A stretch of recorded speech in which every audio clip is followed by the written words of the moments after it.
दोस्तों, बुढ़ापे में अपने माँ बाप का सहारा बनिए। इस कहानी को आखिरी तक ज़रूर सुनना।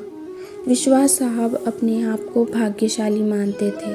कारण ये था कि उनके दोनों पुत्र आईआईटी करने के बाद लगभग 1 करोड़ तक तनख्वाह अमेरिका से प्राप्त कर रहे थे।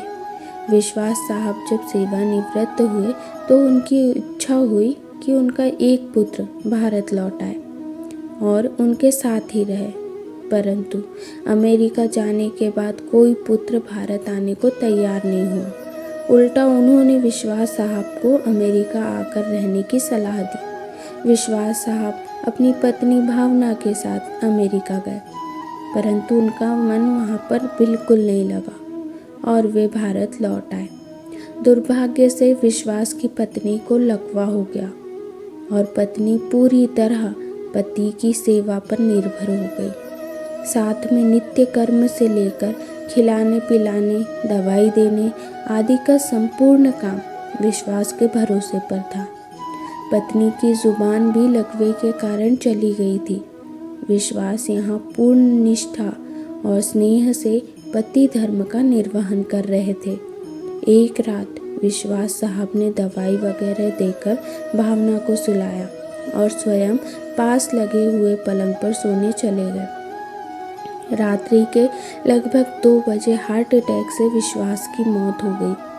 सुबह 6 बजे पत्नी इंतज़ार करने लगी कि पति आकर नित्य क्रम से निवृत्त होने में उसकी मदद करेंगे। इंतज़ार करते करते पत्नी को किसी अनिष्टता की आशंका हुई। स्वयं चलने में असमर्थ थी। उसने अपने आप को नीचे गिराया और फिर घिसटते हुए अपने पति के पलंग के पास पहुंची। उसने पति को हिलाया डुलाया, पर कोई हलचल नहीं हुई।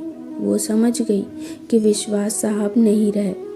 पत्नी की जुबान लकवे के कारण चली गई थी, अतः किसी को आवाज़ देकर बुलाना भी पत्नी के वश में नहीं था। घर पर कोई और सदस्य भी नहीं था। फ़ोन बाहर ड्राइंग रूम में लगा हुआ था। पत्नी ने पड़ोसी को सूचना देने के लिए घसीटते हुए फ़ोन की तरफ बढ़ना शुरू किया। लगभग 4 घंटे की मशक्क़त के बाद वो फ़ोन तक पहुंची और उसने फ़ोन के तार को खींचकर उसे नीचे गिराया। पड़ोसी का नंबर जैसे तैसे लगा।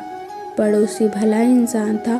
फ़ोन पर कोई बोल नहीं रहा था, पर फ़ोन आया था, अतः वो समझ गया कि मामला गंभीर है। उसने आस पड़ोस के लोगों को सूचना देकर इकट्ठा किया। दरवाज़ा तोड़कर सभी लोग घर में घुसे।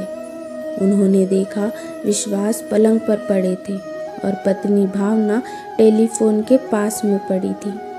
पहले विश्वास और फिर भावना की मौत हुई। जनाजा दोनों का साथ साथ निकला। पूरा मोहल्ला देख रहा था, परंतु दोनों बेटे मौजूद नहीं थे।